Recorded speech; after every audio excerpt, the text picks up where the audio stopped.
Good evening, everybody. I'd like to call to order our Special Education Advisory Committee meeting for Thursday, January 9th. I will begin with our land acknowledgement. The Durham District School Board acknowledges that many Indigenous nations have longstanding relationships, both historic and modern, with the territories upon which our school board and schools are located. Today, this area is home to many Indigenous peoples from across Turtle Island.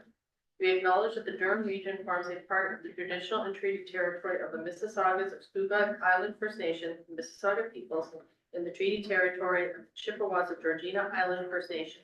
It is on these ancestral and treaty lands that we teach, live, and learn. And I will follow up now with our Indigenous Rights and Human Rights Statement. The Durham District School Board recognizes Indigenous rights are distinct. In the exercise of those rights, Indigenous staff and students shall not be subjected to actions with the aim or effect of depriving these distinct rights. The Durham District School Board is committed to providing learning and working environments that center human rights and equity and are safe, welcoming, respectful, equitable, accessible, inclusive, and free from all forms of discrimination, oppression, harassment, and harm. Okay, and we will move on to our roll call. We received regrets from Charmaine Brown, from Kelly Miller, and from Sense Burnett, but we have the alternate for Autism Ontario. So we'll begin. Hello, everybody. I'm Michelle Arsenal. I am the DDSB trustee. Roland Jarvis, Learning Disability Association of Durham Region. Elizabeth Daniel, member at large. Tara Cumming, Durham Down Syndrome Association. Donna Edwards, trustee for HX. Tim Merger, Elementary School Principal. Jessica Wells, member at large. Tracy Running, Secondary School Principal Rep. Jen McLaughlin, representative of Lavana. Marissa Sebastian, Autism Ontario. Allison Amer, Easter Seals Ontario. Olivia Barr, also Easter Seals Ontario. Michelle Clackety, assistant lead, inclusive student services. Heather Mundy, superintendent of people and culture. Lisa Rye, recording secretary. Andrew McCauley, superintendent, inclusive student services. Eva Kyriakides, Association for Bright Children, and SEAC chair. Okay, and we'd like to take a moment to just welcome our guest today, which is Heather Mundy from Superintendent of Education, as well as acknowledgement of Jessica as our new member at large. And welcome. Thank you. Okay, we are going to move on then to the approval for the of the agenda. We will be adding one letter under item number 12, correspondence, a letter from the Ottawa Catholic District School Board requesting us to sign on to a letter of theirs. If everybody is okay with the agenda with that addition, can we get a motion to approve the agenda? So Michelle, second. Allison, all in favor? Okay, motion passed. Okay, then we are going to move on then to the approvals of the minutes from December 5th. And we need to pick, reminder that we need to pick a highlight from those minutes to put forward in our 2025 summary of what we've done. Does anybody have any questions or concerns with respect to the minutes? We get a motion then for approval of minutes. Michelle, seconders, Donna, all in favor? Motion passed. Okay. Moving on then to the staff report, beginning with the Inclusive Student Services Impact Update. Thank you. So the impact update this month is on service animals in schools, and we just like to thank our training partners who work with families to pair students and youth and service animals together. So you'll see in the impact report, we do have 7 active service animals in the district currently. That number does kind of go up and down. We've had a few of our students who have had long-term pairings graduate from the system past June. And a number of our students are just starting to come through waitlist because during COVID, there was a slowdown in the training of the dogs. And so the waitlist kind of got a bit backlogged with training agencies. And we now start to see that being picked up again. The majority of the animals that do work in our schools alongside students in the provision of accommodation are autism service dogs. as well as one for epilepsy. The dogs are quite incredible in their training. The students are all primary handlers, and that's really important both within the AODA as an accessibility standard, and then carried through to the policy program memorandums from the ministry that provides the guidelines for service animals specifically in schools. And so where a student may be developing that, we continue to work with a family on pairing, ensuring that the student's accommodations are met and maybe met in other ways, and then work on that. So that's where you do see in the report.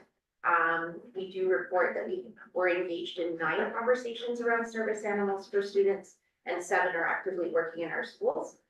For the other 2 students, they are not yet independent in the handling or as the primary handler of the animal, and the accommodation needs are met in other ways to make sure that the students are thriving at school for their learning and well-being.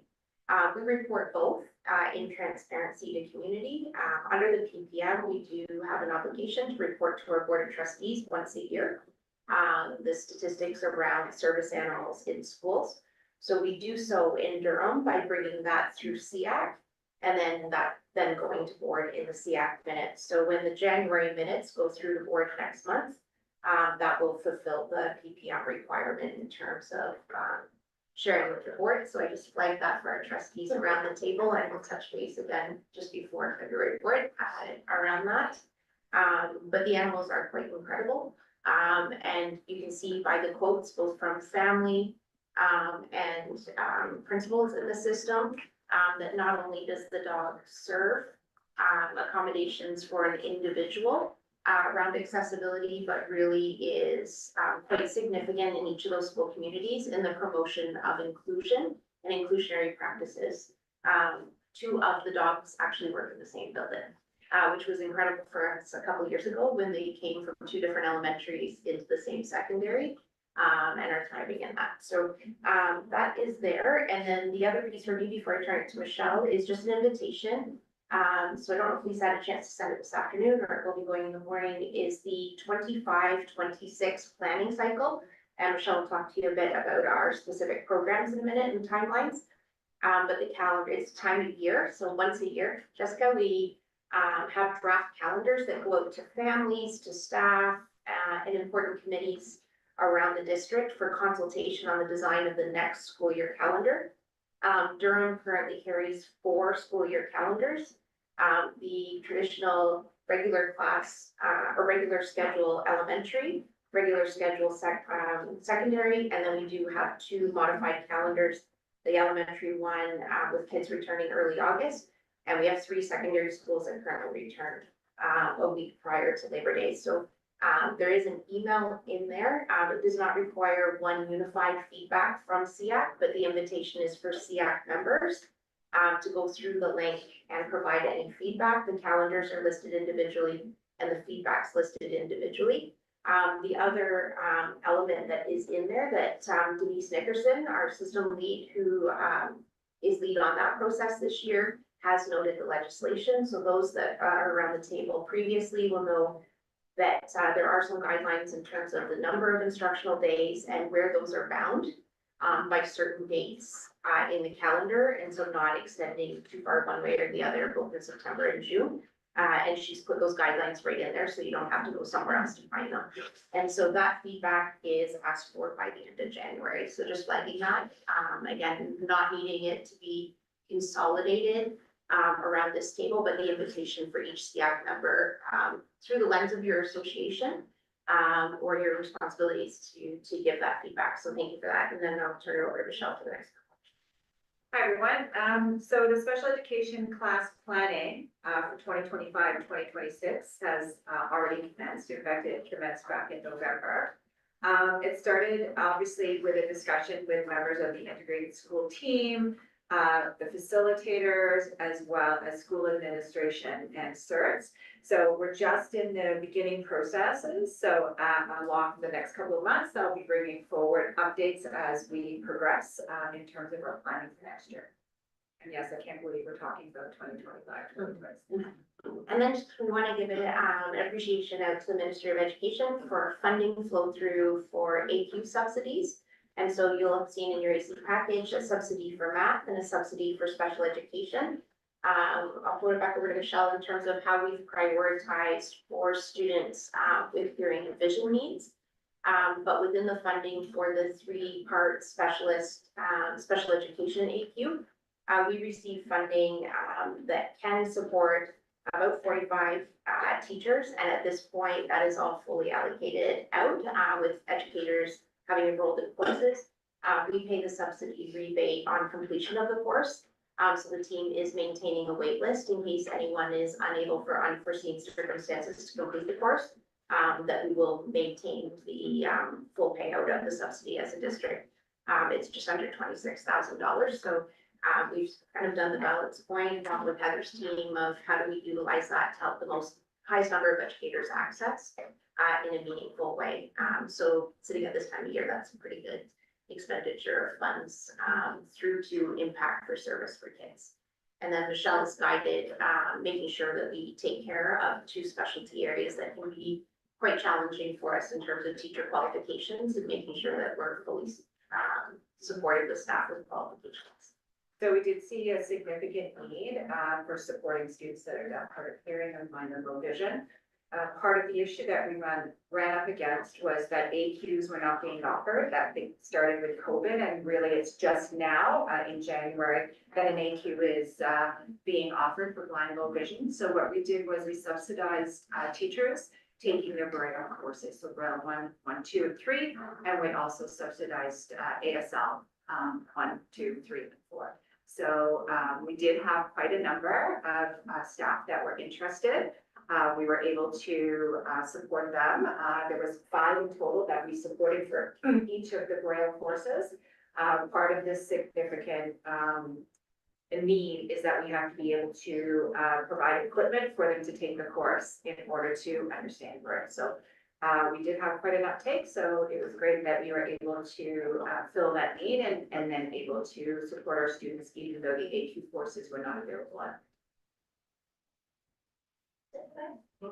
Does anybody have any questions with respect to that? Go ahead, Allison.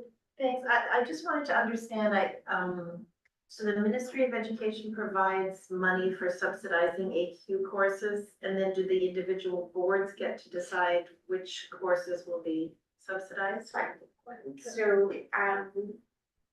budget and funding comes through to districts in a number of ways. So part of it is for education funding, that is the primary basis of revenue into districts, based on formulas and prescribed amounts. Sitting within that is responsive education for their envelopes of funding. So basically, you have this much money and you can spend it for what the title is on the outside of the envelope. Over the last couple of years, because this is a multi-year project envelope, the ministry has funded 2 envelopes, one for math AQ courses and one for special education related AQ courses. And so Superintendent Neville's and the team in student success manage the math AQs. And then Michelle and I have worked through, again, with people and culture, the special education AQs. And so we made the decision in district that it was both part 1 to specialist.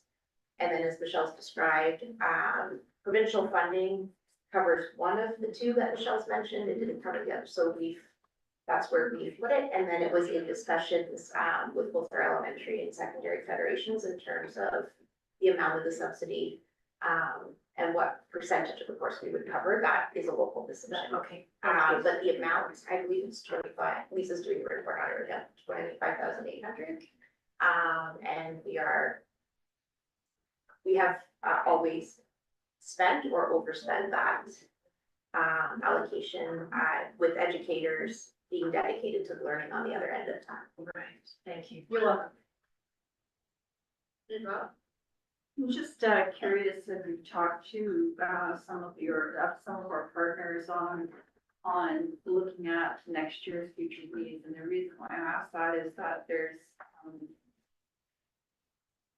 a lot of things that are happening with some of our school authorities, in particular around the lack of funding.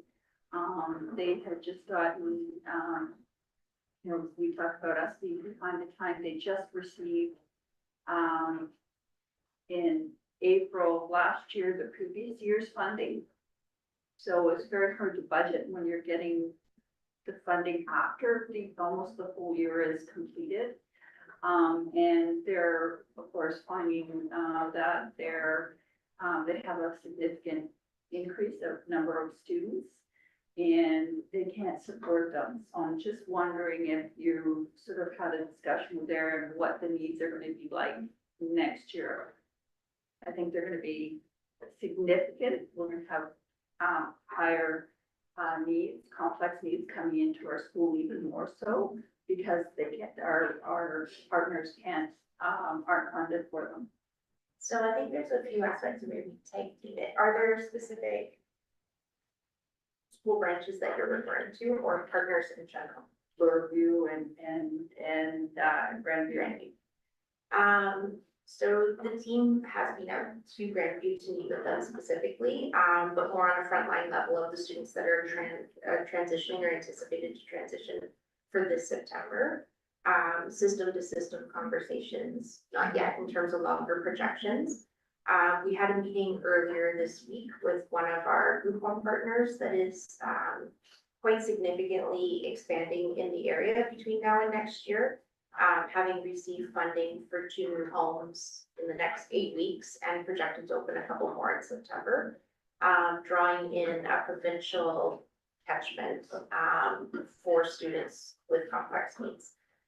So it is something certainly on our radar. We have also been flagged by our partners, the changes to the Ontario Autism Program and just the impact that that's now having in terms of the number of children and families applying through urgent response services and the changes to the criteria based on the volume of families now coming through that system and progressing the ages. So we are anticipating both as a growth enrollment district that we've talked about at the table with the magnet partners such as Grandview and some others, as well as the accessibility within new builds.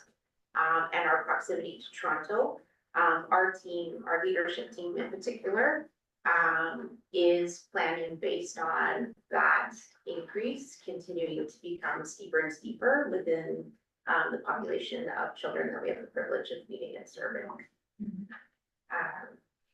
And we have not yet heard the outcome of the CPP review either around day treatment and that model. So we're kind of planning on what we know and watching and listening and doing some reach outs.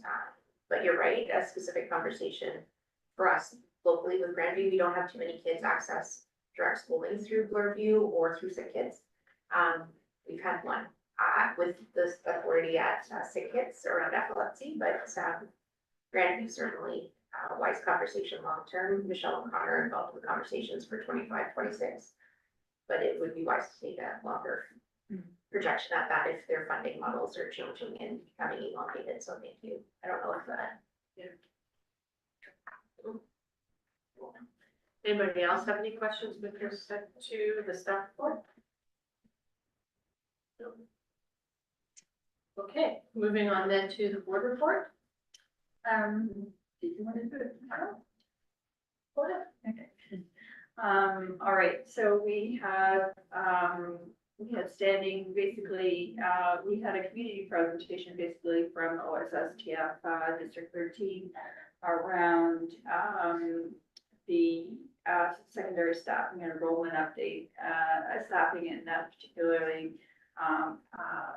we had a significant less number of students who in the secondary panel, so therefore we had to do some reorganization, particularly for the second semester, and so how that was being dealt with, because of course if they're not enrolled, then we don't get the funding because it's for people, so it will affect our budget. We'll get a bigger idea, basically I think in February, or report is coming forward on that. So we have.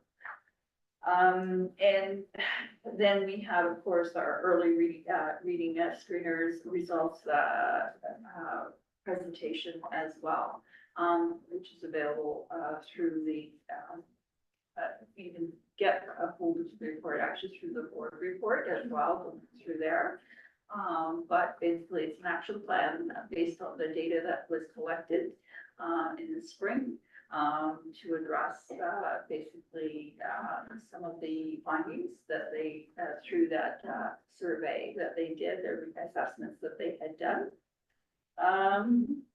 And I think that's basically about it as far as the SEAC. Be interested. Anybody have any questions with respect to the board report? Don, I have a question. You're talking the secondary school enrollment is down?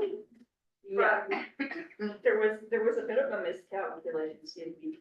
A bit of a miscalculation, as well as that the projections weren't seen. Part of the reasonings behind that is one, the miscalculation, but two, is that some of the development that was supposed to have happened didn't happen, particularly in the high areas like Oshawa, and it just didn't happen as fast. So we didn't get, but it particularly affected the secondary school enrollment more significantly than others, but it's nothing unusual for our predictions to be somewhat off, or projections being somewhat off. But this was just significantly more than usual, as far as being, significantly less than usual for predictions, so it's kind of, Okay, I was just concerned that it was like lower enrollment because kids were. No. Okay. no. All right, that's good. No other questions? Okay, then we will move on to our consultation on the draft accessibility policy. Yes. So thank you, and through you, Chair, the draft policy has been provided to you. So on March 31st of 2024, it was funny to think 2024 was last year, but it is 2025. The Governance and Policy Committee, they did rescind after the consultations here, the previous policy, which remember was like a single line. And also approved moving, we also shared the updated procedure, which provided a lot of detail. The motion passed at the governance meeting by the trustees was for us to consult in developing accessibility policy so that there was a standalone policy. One note that there was extensive consultation done, 18 months to create the human rights, anti-discrimination, anti-racism policy, and that this policy really pulls key language out of that policy to highlight it. So we haven't gone and done the extensive consultation because it was so recently done for that policy. So I wanted to highlight that. I pulled a few of the key things that are noted in the policy. I'll note for you was in the first section, it talks like 1.3 talks specifically about the obligations under the AODA and the integrated accessibility standards, as well as the Ontario Human Rights Code, and talks about overall goals of identifying, preventing, and addressing ableism, discrimination, and discriminatory barriers. In 1.6, it talks about the things we're committed to. This aligns, like once again, I would say, with the human rights policy. And then the other piece I really wanted to point out was in 2.3. It's important to note the other procedures that align with this policy. So the human rights, anti-discrimination, anti-racism procedure, the accommodation procedure, which is under the human rights policy, the framework, the complaint resolution procedure, also under for employees is the safe and respectful workplace, because that also provides an opportunity for a complaint if they feel an accommodation wasn't met.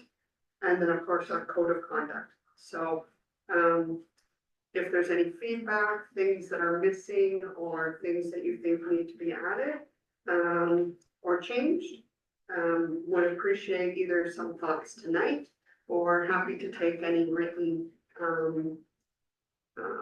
suggestions as well that we can implement. We're hoping to take this to governance at the end of the month, actually. As we're reaching out to a number of other employee groups and that in the next week or so as well. Thank you. Donna, go ahead. I'm really actually pleased with what I'm seeing here. I think that it's, you know, and I realize it's somewhat repetitive in some ways, but it is focused on accessibility. I'm just wondering, when it comes to the definitions, the one that really, I think that should be put in there is around, under the definitions, you've got customer, but I really think ableism or anti-ableism has to be put in there. Because that's really one of the key focuses, I think, that when it comes to accessibility, that we're really missing and seems to miss, that people really don't understand what that is. So I would really like to see that. I'm glad that the procedures are there, please link them. You know, all the procedures should be linked so that it's easy to access those when somebody's trying to read the policy, from that perspective. And then the last thing I would say that I'm looking at is that at the very end, we really should put in the Accessible Canada Act as one of the resources as well. Other documents, under other documents and legislation, the Accessible Canada Act should be in there. And so that's really all I have to say. I mean, I don't want to wordsmith some of the stuff, whatever, but it's really well, I really appreciated the work, even though it was pulled from others, it's really well done as far as. Has anybody else taken a look at the document? Yeah, Helen? I looked at it, I'm not sure if this is too kind of tangential to the purpose of the policy, but I wondered whether there was a place for something about, for example, on 1.6, the DDSB is committed to, is there a place to talk about supporting learning regardless of ability level or something like that, so that it actually has a classroom and a learning piece to it? I don't know whether that's actually the intent of this policy, but I wondered whether it was worth including something about supporting learning, or preventing ableism from in any way, you know, disrupting the learning process. Well, I wonder about 1.4. It talks about how it's deeply entrenched in operating society, institutions, structures, and policies, including educational institutions and the DDSB. So acknowledging we know it's there. Students and staff who are neurodivergent, who have diverse abilities and disabilities continue to confront numerous barriers in the work and at school. And these barriers, I guess that's more talking about that. Yeah. Then where does it say, that's acknowledging it? Okay, I think E, yeah, I see 1.6E does speak to it, but you think it's maybe just not enough, strong enough? I Is would just that- like to see the word learning in there somewhere, supporting learning, in inclusive and accessible environments, sort of, just to underscore that that's, So maybe where it says supporting inclusive and accessible learning environments to really highlight Yeah. that it's about that. yes, environments and supports, or, yeah, that works. Right. Thank you. Anybody else? Have anything you want to add right now? I was going over it this afternoon. And sort of, I'm getting the impression maybe the policies are all, like the, procedures are already there, or already been created, and, Yes. okay, because I was looking at it from sort of reading, you know, about, creating policies that were in place, so I just wanted to make sure. And there is an accessibility procedure which we shared here last year. Right, yeah, And it goes much more detail around the operational side of the work, which is, you know, what's kind of expected around what happens in schools, and that might help too, if you know, under 6.2, it has the accessibility procedure, and there should be a live link there. okay, But that really is the operational side. Whereas this is more the governance side in terms of the overview of the goals. We have it in 1.6 too. Oh, do we? Okay. We've got the procedure named explicitly. All right. Because I'm assuming then that addresses how, for example, you would address the ableism, right, and the barriers, including professional development and learning, and that sort of stuff is all contained within that. Yeah, I'd have to go back, I'm, you know, I didn't bring that part with me today, so I don't have it fresh in my mind, but it was quite detailed around, Right. all of the operational components. Okay. I can. All right, yeah, my question was kind of more around, like, we had the policy and then, you know, was the procedures already there? Yes, if they were. Yeah, so to take us back, we brought forward last year, we brought the revised procedure. Because I think there had been a regulation, and so we had removed the regulation, moved it into a procedure, which is the operational part. Really took a lot of time in making it detailed. And then because the policy was a one-liner, we had it rescinded. But at the request of the governance and the board of trustees, they wanted us to highlight the importance of accessibility by making a standalone policy. And that's why a lot of the languages comes from the human rights policy, but pulled out to make sure that it's easily found, noted, and a standalone. Okay. Right. Just a clarification, when I was talking about the link, I know they're linked at the back, but within section 2.3, that's what I'm talking about. Yeah, I figured that's where you were. Yeah. Yep, that's, Okay. that's where I put my. Okay. Okay. Good, is there any other comments right now? Okay, so feel free, you know, through submitting to Lisa or myself, if you have any other comments, pass on to Heather. And deadline, please. End of month, right? I'm actually end of next week, if you have changes. Okay, We'd like to get it to governance at the end of the month, so we can get it to the board for approval before we get to the end of the year. But even after it's gone forward, if something really sticks out, there's also an opportunity there to bring concerns forward. Okay. So we can highlight. Thank you very much. Thank you. All right, then we're gonna move on to the SEAC Parent Guardian Survey for 2025. So we did circulate a copy of the previous survey that we did, which really centered around communication. And then we also attached the results of that survey so people could kind of see the information that we gathered from that. And really, moving forward, we need to determine what we want to do for sort of an updated survey. Do we want to, you know, sort of see where the difference is between communication at the last survey and now, or do we want to look at a different area of spec ed? But I think we discussed previously, we want to keep it relatively narrow and have escape routes for parents who may not have the time or the energy to do an in-depth survey, right? Because that's what we found in the past. When they're too long, people just don't do them, and we had a great result of participation when we narrowed it. And that's where last month we decided to utilize the format to gather ideas from SEAC. And our research and analytics team, Leslie's not online right now, so we're just kind of checking with her.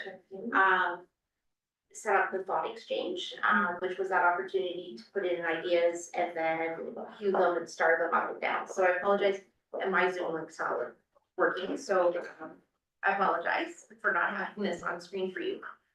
So within the thought exchange, 18 participants or 18 logins to the system with 25 thoughts shared and 140 ratings. So that means that 18 people went in, added 45 thoughts, and in some way, shape, or form, there was over 140 ratings from this table, which is quite healthy in terms of what do you see as priorities. And so the first words that came up as themes were around support, communication, education, children and parents. And so those were kind of the top, thoughts. And then next in the level was satisfaction, level receiving, no provide, and transition, and help and know is KNOW. So it kind of gives you the idea of what the themes were, coming from the group. I apologize, because without research and analytics, we can't put all 45 thoughts of all the thoughts on the screen for you. I can go in individually, but it won't be helpful if I'm looking at my screen. So just it did seem that somewhere around support and or communication, seemed to be the overall consensus from the table. And looking at the experience of both students and caregivers. So thank you for, taking the time to do that. She's waiting at the meeting, I'm gonna get. Thank you. Oh, okay, You can keep going. okay.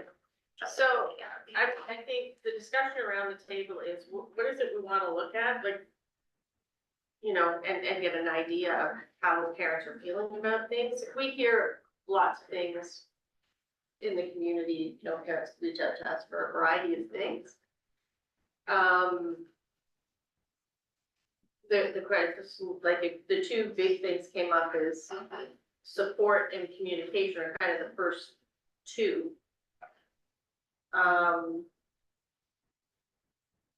You know, and I think when you look at education and children and parents, I think they're connected, right? So if you talked about supports impact education, right? And then the level that they achieve, right? So the better the support, the better often the outcome, right? So the question is, where do we want to go from there? Thoughts? Ro? And forgive me, I might be the sole person at this table.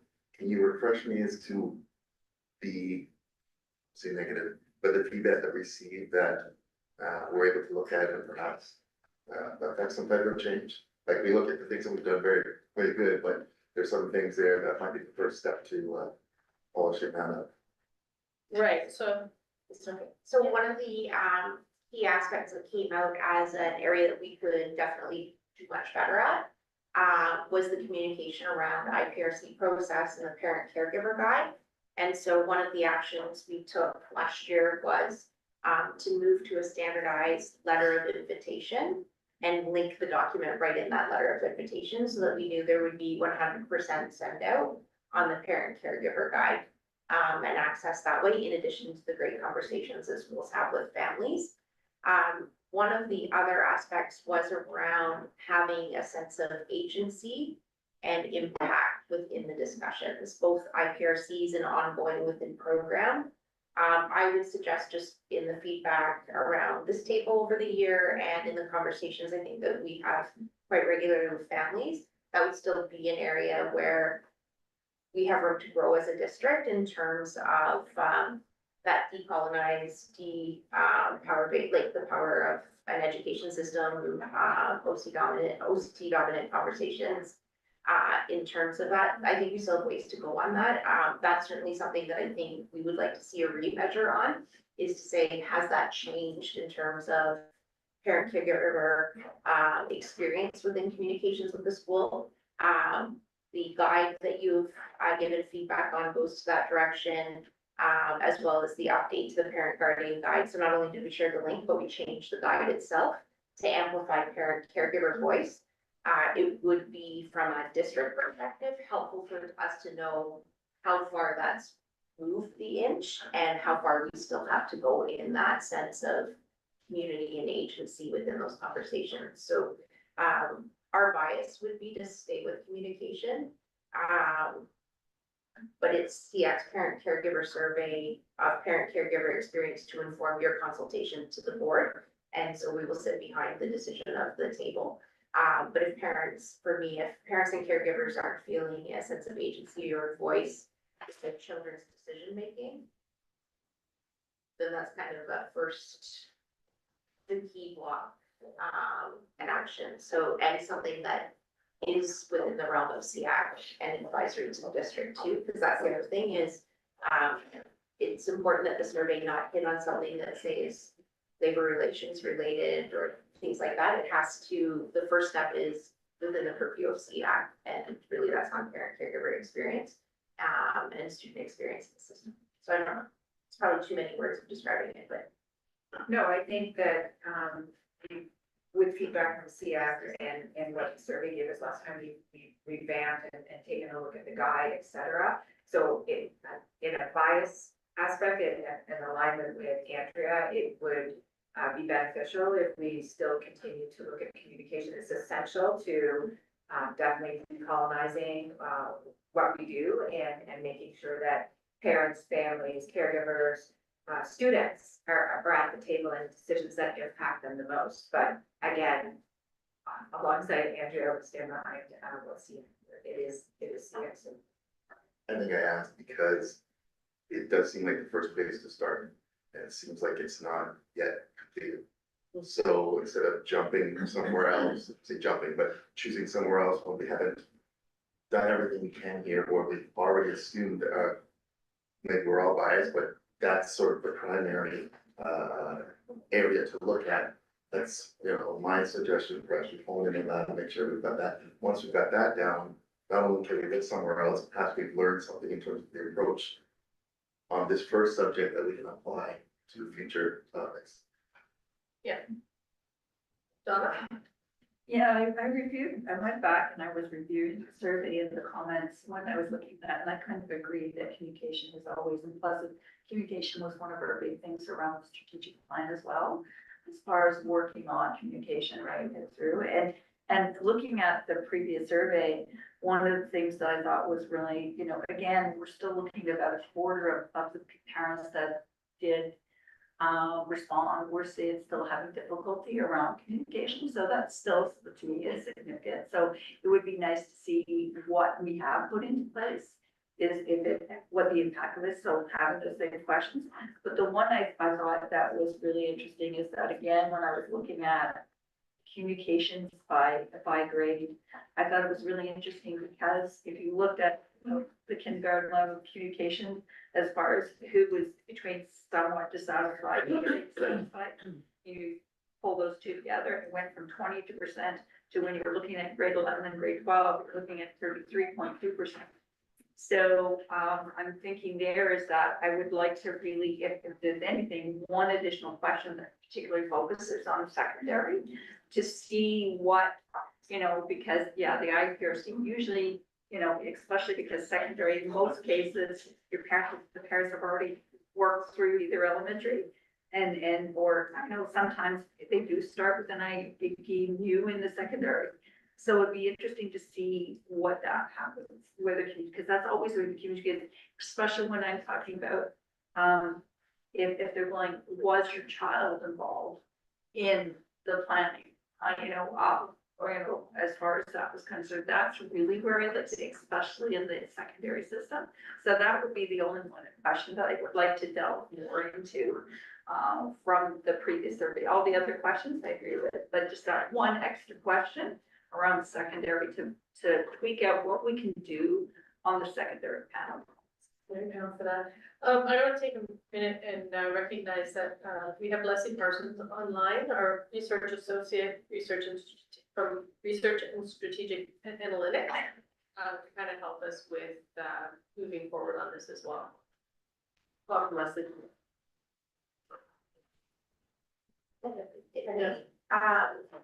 So again, wanting feedback from SEAC and appreciating, as Michelle and I said, it's SEAC survey first, informing your consultation and feedback back to the district. I'm hearing commentary around repeating the survey because it is biannual, so it gives us 2 years. When we completed this survey, we did not ask for schools. Because we knew that at that time, what we wanted was feedback as a district, that we needed to kind of do something centrally before requesting schools. Previous surveys have done different things, including asking for municipality, or because quite often we associate by family of schools, but we know our parents and caregivers don't. So sometimes municipality, but if there's a purpose in doing so, or individual school. Now, sometimes, and Leslie can comment on it, Sometimes when we ask for too much detail, it puts some of the data under suppression rules. And it negates our access to it a little bit. I would say for the purpose of conversation here, we would keep at a district level because it's both district systems and supports. There is always that possibility of feeding information back to our principals in conversations and consult as well. My suggestion would be that we take 2 or 3 runs at communication, as Rowan said, to build a really good, strong system. And maybe in the 3rd iteration, getting to a school level. I still think we have some supports to do at a district level, but it's always a possibility. It's just that I don't think we'd be in a position to bring data back in the context of the 130 school sites, respectful of parents and caregivers at that level, but it might be something for consideration. I do feel that last time when we set up the 2023 survey, we talked about if keeping it at a district level would keep it with enough practical application for us as a district to action change. And I would say, yes, it did. It gave us enough to say, this is really important feedback where there's some opportunities to deepen and strengthen family experience. I don't think we're far off of that still at this point, and would suggest keeping it at district level at this point as well. But again, for conversation, I've seen. So my question on here, as it goes back to what Donna was suggesting for high school, is there a way to set this survey up for if somebody chooses grade 9 or 10 or grade 11, 12 to then add for that extra question to come on to say, is there any recommendations you would have to improve communication at this level? Leslie, did you hear that question? Yes, I did, and absolutely, we can do targeted questions towards, depending on how they've answered or which group, if they're in a grade or by program or by any variable that you wish. We can do follow-up questions just for, even if someone was to select, to an answer a yes or no, we could have questions directed just to the people who said no. So that's absolutely not a problem to do those sort of side inquiries, sideways, and then so that not all participants have to answer the same questions. If you have particular things you want to know from particular groups, definitely.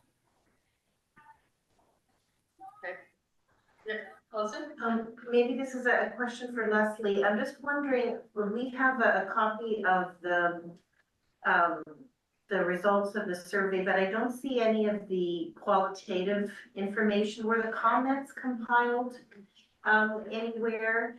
And is that something that we could look at? It seems to me that comments can occasionally drive the need for additional questions. Yeah, the comments were done in an appendix. So there was an appendix for people who felt the communication was positive. There was a separate appendix. So there was analysis on all the comments, but they were, I organized them as an appendix. So if you wanted more detail, you would refer to the appendix. Okay, I wonder if that's that. Oh, okay, thank you, thanks very much. So I'm thinking something like, how satisfied were you with the outcome of the IPRC? It seems to me that those individuals that indicated, that they were only mildly satisfied or not at all satisfied, it may well be that it's because they didn't get the level of support they wanted.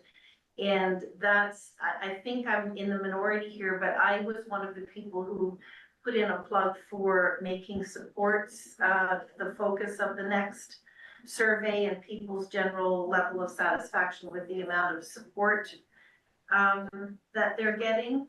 So I'm going to actually just quickly flip through the comments now, but does that ring any bells with you in terms of the comments, what people said? With respect to their level of satisfaction with the supports available? Not really, because I did not do any in-depth analysis on that section of the survey because my understanding was that communication and the relationships around communication were the primary focus. So those appendixes are the satisfaction and the reasons for satisfaction or dissatisfaction based on communication. And then there was a question. They were asked if they wished to share their experience on the meeting. They could do so. And there was some comments there. I didn't do the analysis. I can go back and do analysis on that in terms of the reasons why. Yeah, I'm certainly not wanting to give you more work to do, Leslie. Oh, no. I guess I'm just looking for some confirmation that there's value in looking at how well people feel their child is supported to learn to their potential. And I was hoping that maybe that showed up somewhere in their dissatisfaction with, for example, the outcome of the IPRC and whether or not that would be, support my plug for looking at satisfaction with support. I mean, I would have to go back and look at it. It wouldn't, it's not that it's more work. It was more, I didn't know that was the focus. So you got results on the meeting and then there was an opportunity for them to comment. Right. But it was almost like a follow-up opportunity. Right. And Yeah, I didn't do any analysis on if there was comments specifically about their experience, like whether they were comfortable in the discussion, how receptive were their ideas. Each of those questions, how satisfied were you with the outcome? They had an opportunity to comment, but it wasn't the focus of the summary I did right. for it. But it could go back and look at it. That wouldn't be a problem.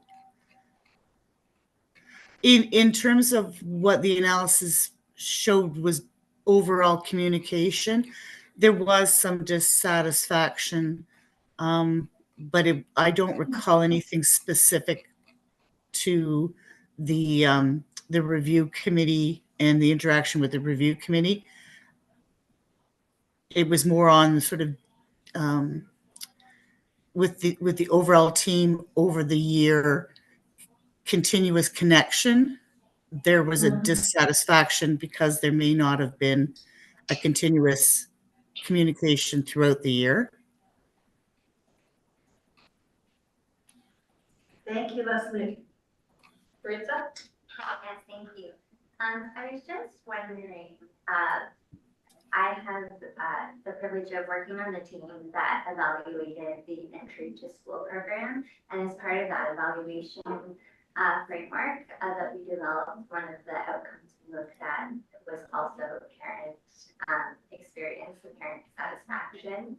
And part of that, there's definitely a section on communication. But there are also some really good questions that have been covered. Some of the ones we're talking about today, about having the opportunity to share information about their child and provide input about their child's programming. There was also a simple one about I feel like my child was supported through the program. And I think there's a few of these questions that, without taking away from the communication questions, that we could still get a few other outcomes on these more general satisfaction questions about supports and that partnership between parents and their child's education. And then I think too, the way we closed this survey was 2 open-ended questions, super simple. I really like, even as a parent filling this out, just simple, what is working really well and then what can be improved upon. I know there was one open-ended question, but I really like that fitting giving the opportunity to share something positive and something that can be improved. That's just a suggestion, I think, to look. So with respect to those two open-ended questions, actually the survey that was done in 2023 asked at number 4 and number 5, what are 3 things that are working well in terms of communication and what 3 things? Yeah, we and can I improve on? do like that, but it's linked to communication, and I wonder what, if we would see if we opened it up to even more. Yeah. I mean, we can just simply take off in terms of Yeah, improve it, take off in terms of communication off of both of those, this is suggestion, which, and then it would address. and then it would, Yeah, Allison's special experiences. right, as well, right? so what are things that are working well or we can improve on in terms of your child's experience? Or we can just say as what 3 things are working well, and what are 3 things we can improve on, and leave that to the parents to determine what their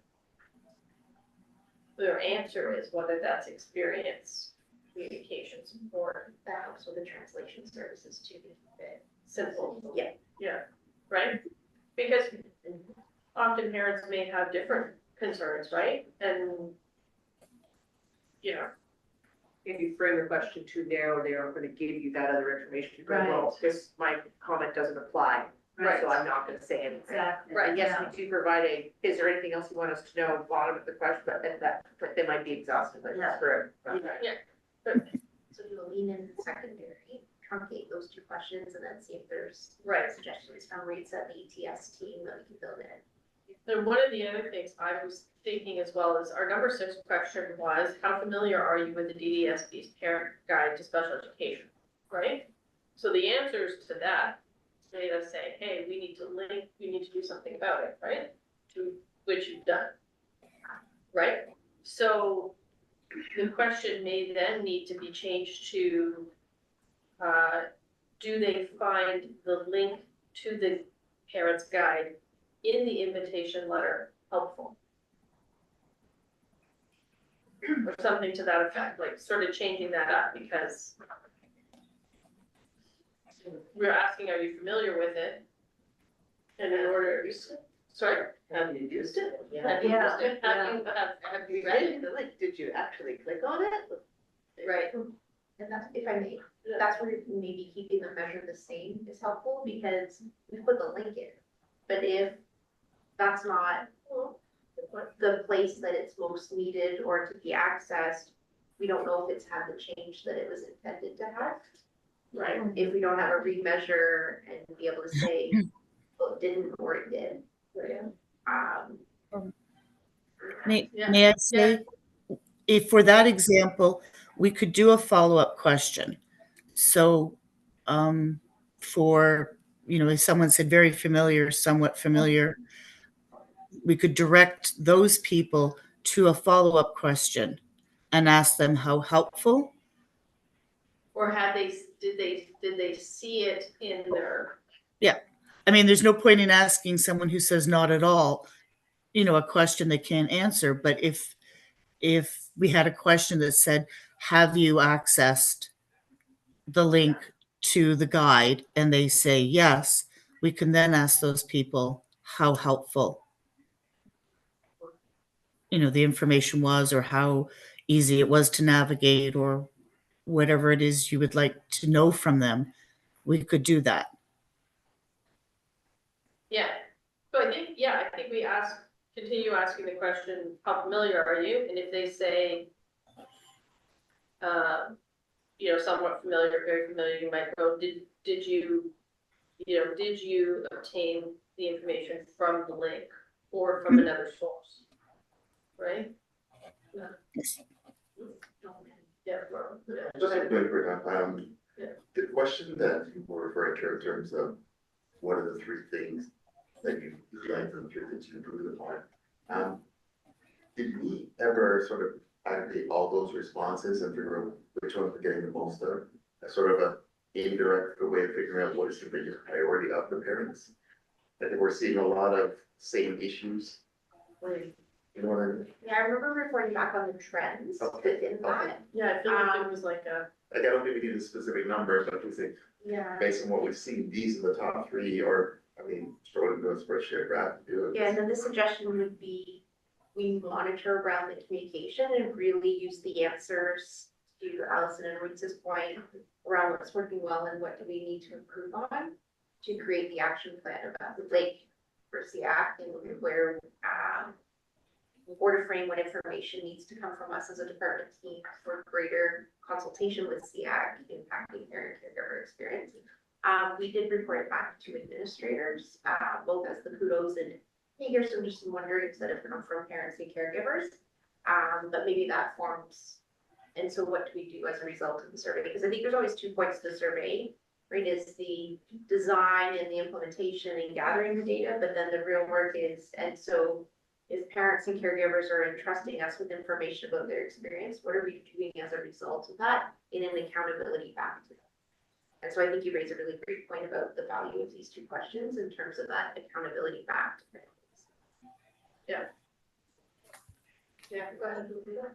Just a reminder on that there was a good idea on the table last time we spoke, it was not my idea, but about a little preamble or something to kind of demonstrate to parents how we have taken that information and Right, applied it in yes. previous surveys. Last survey, and Yeah. we heard X, this is what we did. Yeah, Yes, right on that Questions question, would that be- lead in, right? yeah, like it's just your while to do this, we're actually paying attention and Yeah. acting on it.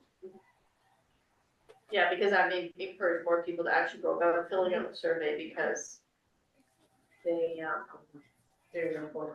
yeah, because they feel like it's being listened to. I think that gives us enough that we can go back and bring a draft for it to February. Yes, for sure. And I think I just kind of want to, because we have, a lot of new faces around the table from 2023 to today. So knowing that one of the reasons we want to keep it relatively concise is that when we've done something too long, the amount of feedback we get isn't useful, like it's statistically not useful. So we want to make sure that it's something that parents can manage in a busy schedule. So we want as many responses as we can, so. Okay, does anybody have anything else to add before we move on to the next item? We'll look at it again, the updated kind of version of this, We'll play with it and bring it back. Leslie? Sorry? We'll play with it with the updates and suggestions and then bring it back for next month. Yes, absolutely. I'm already thinking, I hear my wheels grinding going on. Yeah, Totally good. thanks, Leslie. Okay, so much. thank you. Thank you for your advice. All right, Appreciate thank you. Bye-bye. that. Thank you. Bye. Okay, thank you all. Okay, business arising from the minutes, SEAC membership related, we did have, well, my minutes here. We had requested that, that the Grandview Parents Group name another parent as an alternate. In order, as opposed to an employee of Grandview, because it's the parent association of Grandview that is asking for a seat. And further confirmation, I think, with legal has, membership around the table is voting. So, we want to make sure that parent voice is amplified, but, I think Grandview Parents Group is affiliated provincially with our, sorry? Yeah. Hang on, what is that for provincial association? Okay, one suggestion I would have for Grandview is possibly putting it forward to putting it to board that, upon naming another parent alternate, that we recommend that board approve a seat for the Parents Association, Grandview's Parents Association. Just a quick clarification on that. So at Grandview, they have peer navigators who are very involved, wonderful family engagement team, but they actually are on payroll. They are considered staff. So I'm wondering if are those people then disqualified if we would find just like someone from the other greater. From the, so our understanding is that, there's a parent caregiver, committee or group that's part of Grandview that advises Grandview, much like we advise the Right. board, Okay. and it's parents and caregivers. So, because the associations that, the voice that we've, and part of the regulation is really, parent associations that have a provincial reach, local associations with a provincial reach. As members of SEAC, so that it's amplifying parent voice around the table. Because associations that are receiving funding and stuff from groups that are receiving funding for provision of services, it's kind of like, it could be seen as a bit of a conflict, right? Because your funding could be tied to the ministry, right? It's tied to the government at the same time, so. We're talking about the parents committee or association, like Consulting level. that, yeah, so they're the ones that sort of advise Grandview, the parents, caregivers that advise Grandview, right? Yeah, I was just gonna say, it's called the Family Advisory Committee. The family advisory, Yeah. yeah, so the Grandview Family Advisory Committee. So the option that we could do is to put forward to board saying, we approve a seat at the table for the Grandview Family Advisory Association, with the expectation that the alternate will be named, another parent alternate will be named. Right? So. Yeah. Okay, does anybody have any questions or concerns with respect to that? Do we actually have they responded back yet, or we're The still? named member is a parent caregiver, and then they have a staffing change of belief, so we're working through that. Okay. Yeah. That would allow the approval to go through for the moment where, and we kind of did this recently with, Yeah, the pending completion of we forward the motion, but. yeah, but we Yeah. still, Approves in thought, and as soon as it's complete, then we forward to board, but we hold it from board until. right, so that kind of moves it forward from this table. And, sort of giving our sort of decision on that.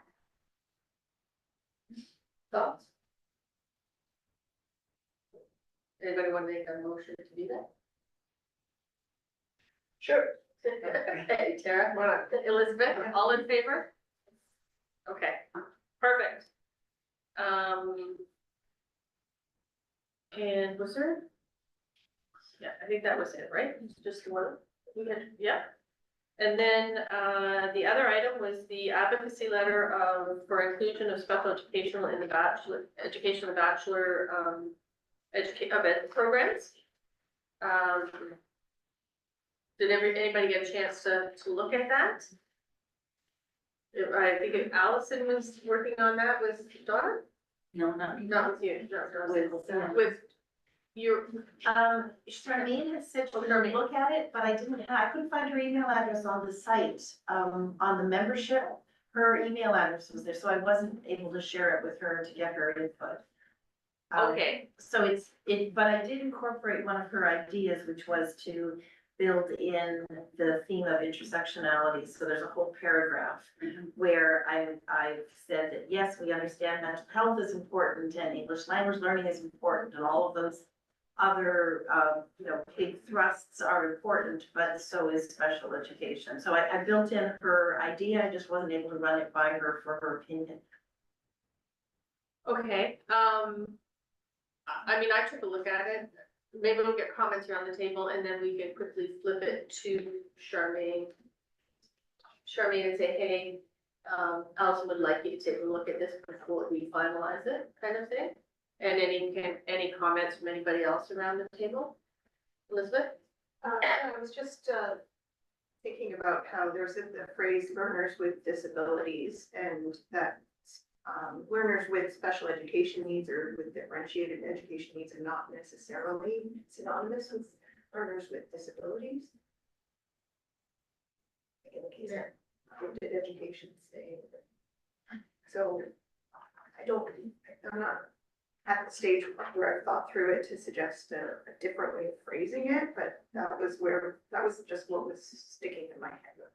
So what paragraph? It's on the second page, the second to last paragraph, we recognize and support. So there's Ministry's integration model, which sees children with disabilities receiving indirect support, resource assistance, withdrawal assistance, while remaining primarily regular class placement. Meaning, so teacher, right, so the very last sentence, yeah. means classroom teachers must have more than a passing knowledge of special education and the academic needs of learners with disabilities. I would maybe change that to the academic needs of. And also, it says it earlier, ministry's integration model which sees children with disabilities receiving indirect support. So I think it could be a little bit more. Because broad. it's more. Okay, that would work actually, if you change that to say the differentiated needs of learners, right? Yeah, that's good. Or sees children with differentiated needs receiving indirect support, because that is true. There's sort of the identifications are not necessarily a disability related, but does not mean that they don't come with high needs, right? Like, for example, the gifted learner has very high needs in a lot of ways that may not necessarily be related to a disability, right? Yeah. And I mean, keeping in mind that 20% of all gifted learners have an alternate identification, which usually more often than not is another neurodivergency on top of it, right? Autism, ADHD, anxiety, right? So keeping those things in mind, but they still have high needs that, if not met, outcomes are. And that's an important. It's an piece of the important- education too, is right. to understand that. Is to understand that, right? That for teachers going in and teaching that program, even to understand that. Without that, those needs being met, their outcomes are actually significantly, hindered. And I'm just noticing that where I've said children, we'll probably want to replace that with learners instead of children or students instead of children. And then just quickly, the other thing I wanted to highlight is that I didn't want to just echo everything Limestone said. I wanted to kind of add something new. So I did a brief inventory of 13 faculties of education, and any B.Ed program that offered a course with special education in the title, it also it kind of watered it down. So it would be special education and mental health, or special education and psychology. So it just seemed to be kind of a more inclusion themed course as opposed to a very specifically focused course on the needs of learners in special education programs.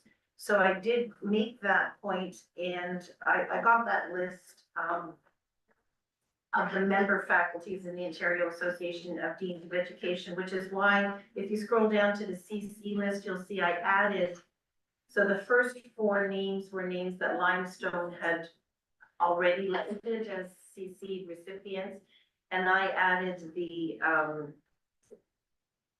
I'm not sure what Chelsea's title is with the Ontario Association of Deans of Education, simply because I've gone to those meetings, the deans sit around and talk about the pressing issues for faculties of education, so I thought they should see this letter as well. Yeah, absolutely. Yeah. Does anybody else have any comments on that? Great catch by the way. Yes, anybody else?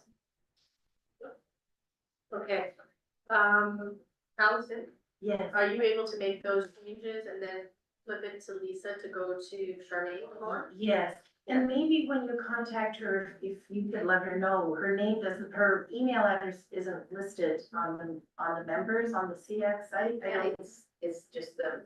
it's just the organization, yeah, so that, so she may wanna provide that information, or maybe she'd ask not to have it there, I don't know. And then that learners with disabilities is actually how the letter goes. Last Right, paragraph. yeah. Yeah, just. Maybe do a One more search for that, yeah. So yes, I'll make those changes. Perfect, yeah.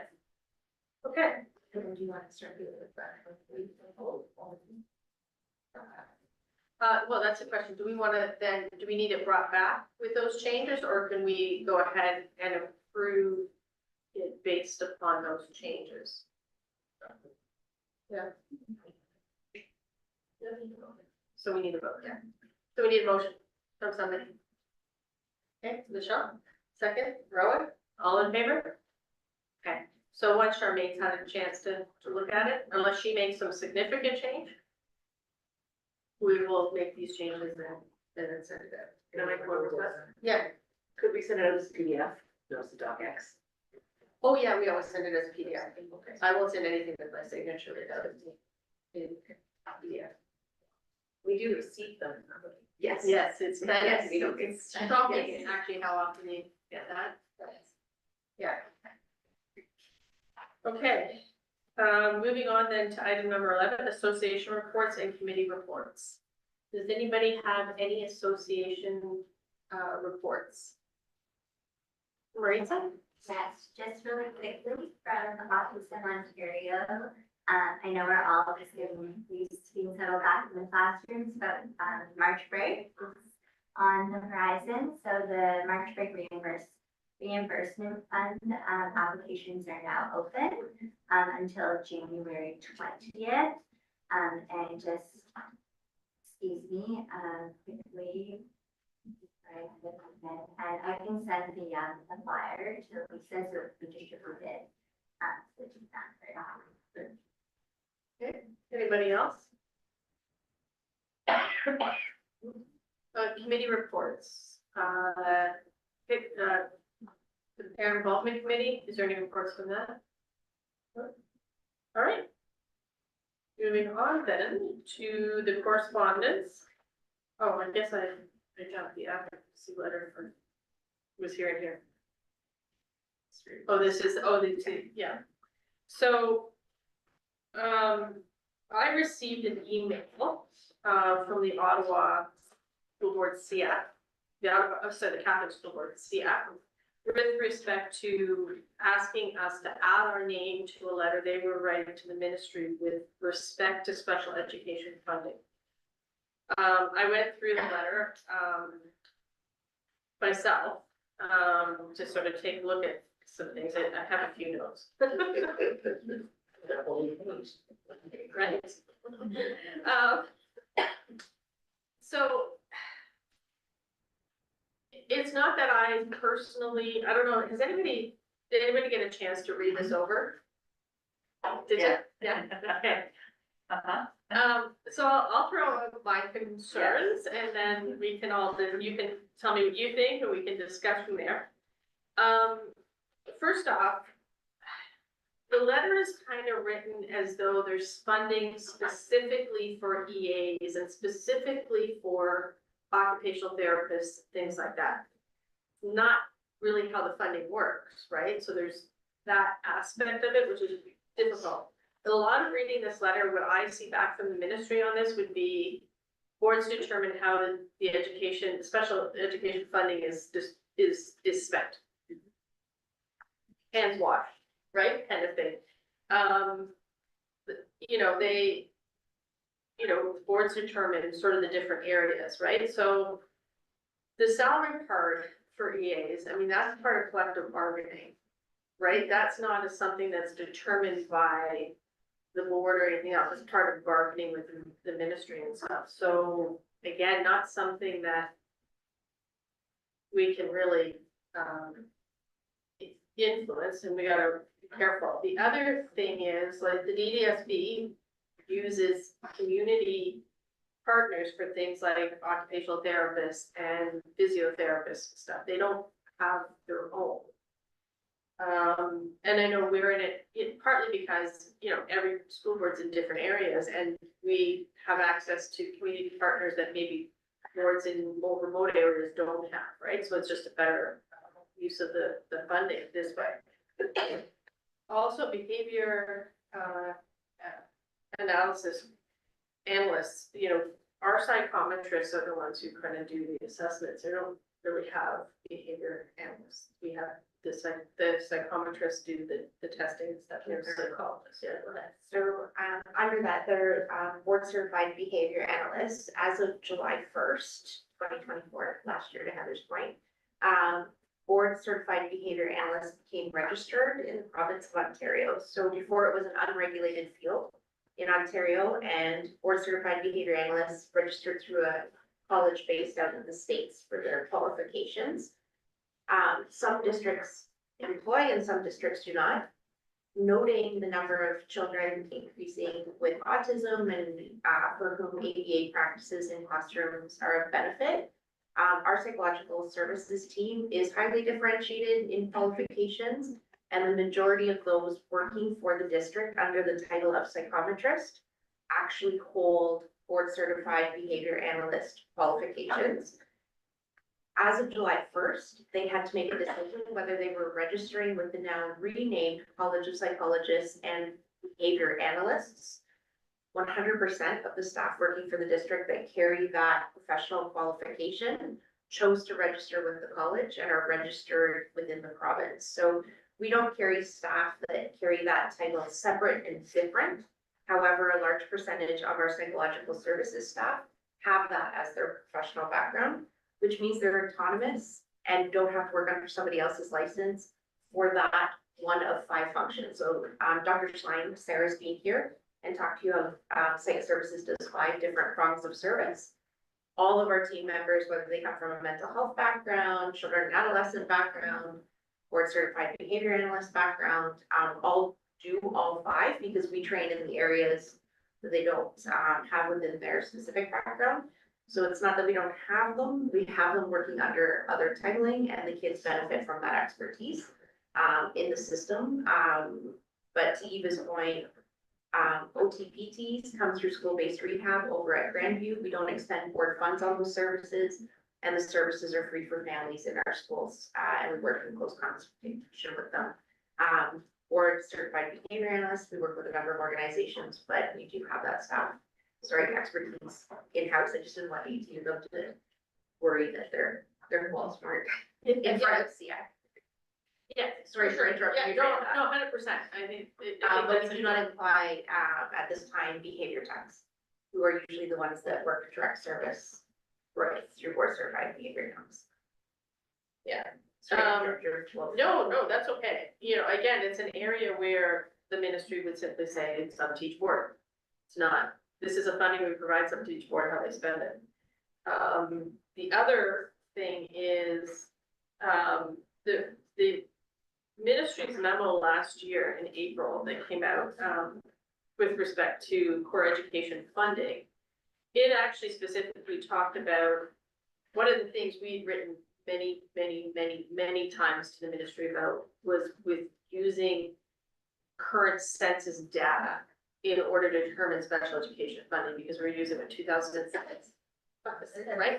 Some of it. There's some pieces were updated, but some of them. The vast majority 2006. were not. So it was creating an underfunding because we're using very old data. So in April of 2024, the ministry committed to phasing in over 5 years, bringing the funding to using the 2021 census data for the funding over a 5-year period.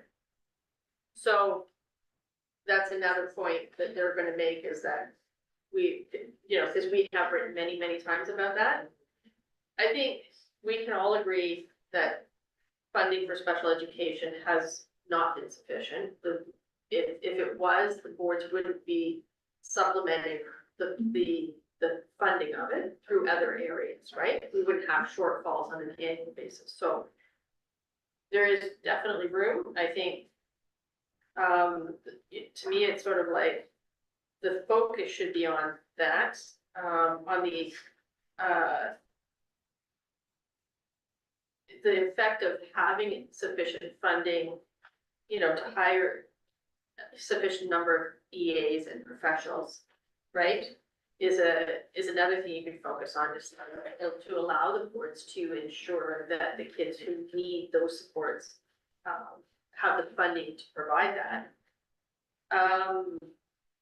You know, and the negative effects of sort of not meeting those needs as well, not just on kids with differentiated learning, but also kids with, you know, who are, you know, all kids, really, affect on all of the kids.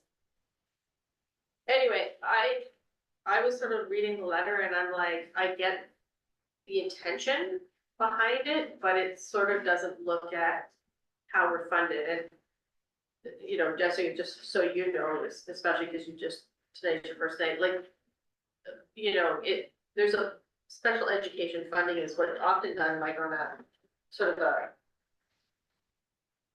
anticipation of percentages, right? Of kids.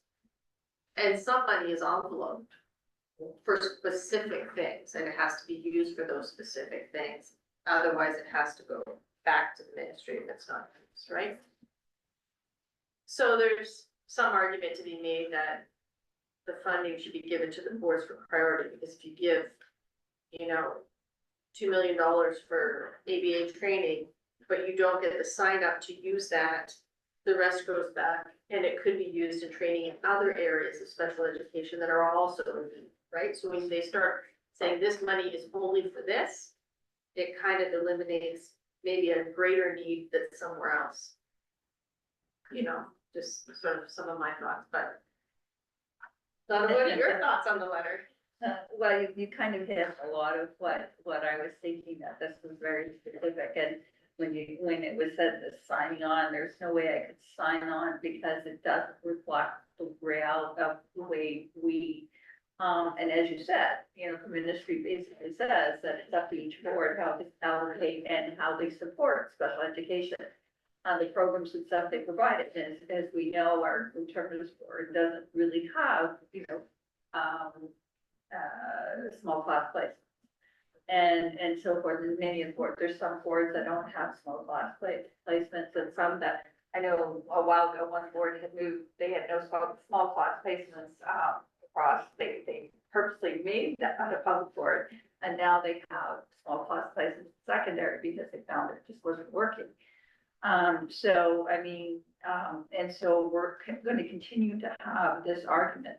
My biggest thing is still around that they finally recognized in that memo, as you said, that there's a huge issue, and they decided to do increase the funding over a 5-year period. But in the meantime, we're still having an increase in population, particularly in Durham. And there's going to be another census, and we're going to see another huge increase. So we're going to wait 5 years to get something that was, you know, as I said, typically 2006 to get us up to the 2020 whatever data. And then we're going to have another 5 years to watch. So we're never going to catch up. No. And so that's my issue, is that it's more of, you need to speed up. 5-year period is not sufficient. We have to speed up the adoption of that, you know, getting that to make us equate to what the census data was. So that's, to me, that's the biggest thing. And then, you know, when it talks about, you're right, when it comes to labor, some of the things, but there are some things that overall that we do know for every staff is that boards and across the province, we are not funded in the funding order for EI and basic employment, EI and CPP to the levels that we're supposed to. So that actually has to come out of our budget, you know, and that's something that we can't not pay. and yet we're still not funded for it. So even if they did that, that would make a huge difference, because we're talking quite a significant amount of money.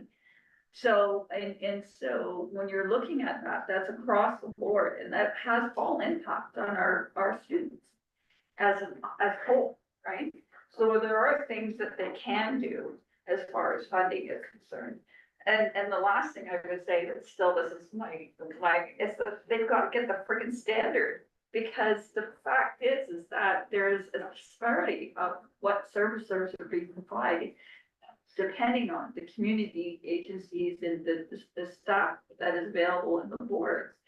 And so the standard, they've got to set that standard up so that we can have students going from one board to the next board and having the same amount of supports, so the types of supports that are available. They got to get it straightened around. And, you know, we fortunate that we have worked, our staff have worked in developing some of the partnerships that we've had. But it's not that case in some of the other boards. So, I mean, that's the thing is, develop that standard. What are the expectations? And then you can fund it properly. Go ahead. So I think 2 points of credit back to you. So I think hear them on the advocacy. I think the advocacy for the model has already come through the Ontario Public School Boards Association with advocacy from trustees across the province to the ministry around special education funding, and the advocacy from the Ontario Public School Boards Association to the ministry explicitly naming special education funding. So thank you to the trustees that are on the table on that. I also think the challenge, because I think at the end of this conversation, you have to decide as SEAC if you are co-signing or not co-signing the letter as proposed by colleagues Stories, is that the challenge also that needs to be put on the table is that locally we sit in a district where our board of trustees passed a budget that added 50 EAs between June and September to our district. So when we talk about frontline staff and staff directly in the service alongside OCT qualified staff in classrooms, we're sitting as a board that added 50 permanent positions within the current budget cycle. So I think to Donna's point, this letter is very localized with some threads provincially, but does not sit as something congruent with our experience in Durham at this time. Again, with thank you for the shared leadership. Because certainly on the staff side, we work hard on it. And I think our board of trustees also at this table works very hard to advocate for kids and services too. And we see the efficiency and the effectiveness when all three of those sectors are moving together, and 50 additional EAs in a changing budget year was no small feat, and took everybody along all of those processes, our deputation, supported the leadership level. So for me, it just sits in dissonance with our local experience at this time. Yeah, another example of sort of that it relates a lot to their local experiences. They're talking about the, you know, part-time EAs, right? I don't think I think our part-time EAs are pretty much always working. So I think it translates to supply staff, and at this Yeah. time, supply staff would be able to work as many days As as they are scheduling. We do have a bit of a complexity with unfilled assignments that we're working on. It's always a balance point between how much supply staff can carry in order to guarantee work and what is the need in the district. Our educational assistants are the greatest ratio of permanent staff to supply staff to meet that need. But currently anybody on that educational list is able to work amply throughout the district. I don't know if you can work amply, but have ample opportunity for work. Get my language straight. With all that said, I don't, personally, with all that said, I don't believe, it's just my thought, that we can go forward with aligning ourselves with this letter. We can let them know why we're not going to go forward with it, but it doesn't align with how we're doing. And so it would not benefit us to do this. And that's just my opinion of. And yeah, and that was sort of like, I'm in agreement with you as well, that was sort of my opinion in reading this, that it's not, um, a lot of the way this is written, the ministry would say, that's not how the funding model works. SEAC, right? And if we're going to, you know, if you're gonna do that, you want to have something that somebody's actually gonna look at and pay attention to and that, so. It has great intention It of does. centering students and centering a really important staff. And trying to find a way to bring sort of consensus SEAC voice, because a lot of times, you know, we receive a letter and we'll write follow-up letters and stuff, but the follow-up letters actually allow for that tweak in differentiated experience where you can sort of say, I agree with what they're saying here. And yes, and, right? Or, yeah, exactly, right? Or you can focus your letter on the things that you agree with, right? Which is not something that just signing your name on something does. So, I think we should have a vote. I think we should vote. I think you should vote that you basically, if anything, is to write a letter saying, thank you for, you know, the letter, but ask the, particularly as it says, support the letter as it's written for these reasons. And You bring it on. yeah, sure. Any seconders? Okay, Michelle, all in favor? Okay. Do you want me to bring my email back to SEAC, or should I just reply? Just reply? Okay. Yeah, okay, perfect. All right, moving on then to community concerns. Does anybody have any community concerns to bring forward at this time? No, okay, great. Celebrations and successes. Again, we need to pick. Oh, yeah, it's not necessary for me, but long awaited, I got on the Ontario Public School Board's Public Education Symposium. We finally have David Leposki doing a presentation on tearing down disabilities in the K-12 system. And it basically is going to be talking about the K-12, you know, the standards development committee and some of the stuff from there and whatever. And so like, I'm just absolutely thrilled. It's just taken me how many years to push some of this stuff. So that's where I'm just saying, That is a success. we finally got it. Okay, can we go? We can go. This is the public education symposium is for trustees. Oh, okay, so it's. Okay, so, but it's well needed, right? Because, For sure. and he's a phenomenal thought-provoking speaker. And he was on the committee I worked with him when we were there, so it's really, really good. There's a couple of other things that, that are also within the PAS, but I think I just like, finally.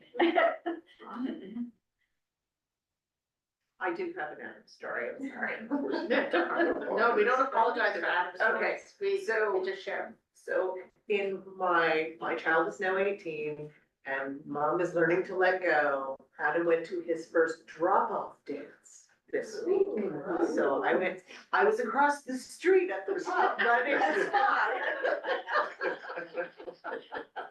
He was like, yeah, I'll see you. It was great. Actually, the Ability Center, started, this was their first attempt, they called it the Winter Bash.